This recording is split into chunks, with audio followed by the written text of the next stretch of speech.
Okay, so what we're going to do is we're actually going to go into a customer savvy, and this savvy already has a program loaded into it. So what we have to do is we actually have to go in through the direct connect cable, which is a serial cable that's specially made for the Novar line, okay? And this is a savvy controller. So we don't know the IP address of this unit yet, but what we're going to do is we're going to go in here.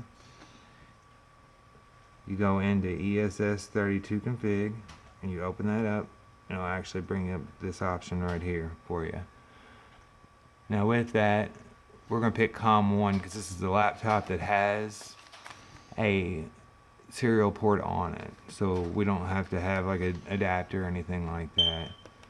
Now if you don't have a computer with a serial port, you can get a USB to serial port adapter, but they're kind of hard to find, so they're hard to find one that works, let's put it that way.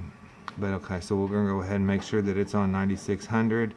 We put it to COM1 and we put it to direct connect. We're going to hit yes to save. Now on ESS, what we're going to do is we're going to go in here and we're going to hit 4, which is ESS utilities. 4 again, which is system diagnostics.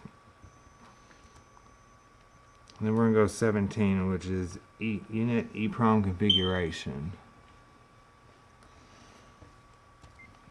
And it's going to ask us if we want to connect in configuration mode. Type yes. And then here we're going to hit 1.2.3.4. This is kind of a back door, okay? And then we're going to want to go to direct connect COM1, and then we hit enter. And at the bottom of the screen you can see, sorry about the glare there, but you can see where it's actually saying enter unit number 1 through 32. We're going to hit 1 and it's going to retrieve the data for us. So you see it brings up the version and the IP that's currently in the module. What we're going to do is we're going to go to, and we're going to change the IP to what we use, which is 192.168, and then 1.251. And that could be anything. This is kind of what we use for this particular controller.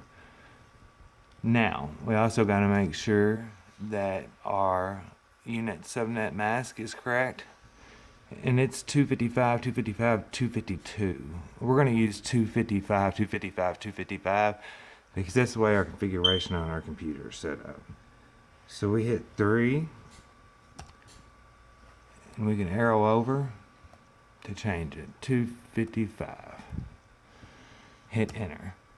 Okay? And then all we're going to do is hit enter again, and we're going to exit and write changes to no system.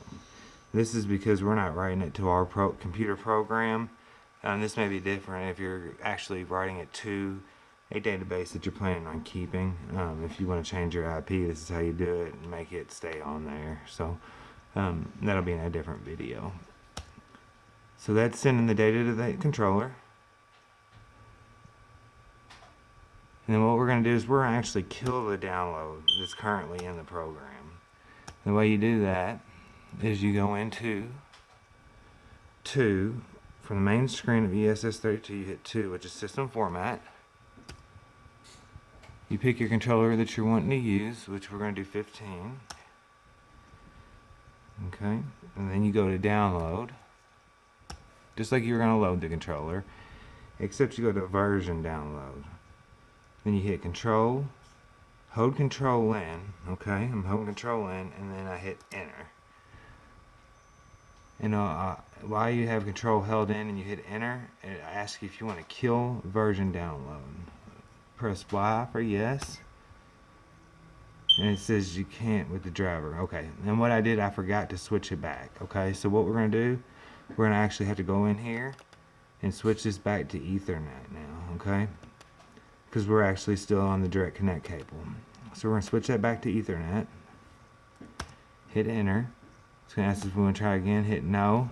Now we're going to come over here. We got to make sure that we have an Ethernet cable connected. What you don't. which currently we don't. So we're going to connect an Ethernet cable to the Ethernet port. If you notice this light over here blinking slowly, that's called the heartbeat light, okay? And that heartbeat light will blink like that if it has a program in it. If it doesn't have a program in it, it'll blink rapidly, which we'll show you here in just a second. So now that we're plugged in, we're going to come back over to the computer. And we changed this, remember, back to the Ethernet. So we're going to try to do this again. We're going to hit 4, version download. Again, I'm going to hold control and hit enter. And it asks us to kill version download. Hit yes. And it went back to the screen that's telling us it read it and it's going to kill the version download, okay? So the controller itself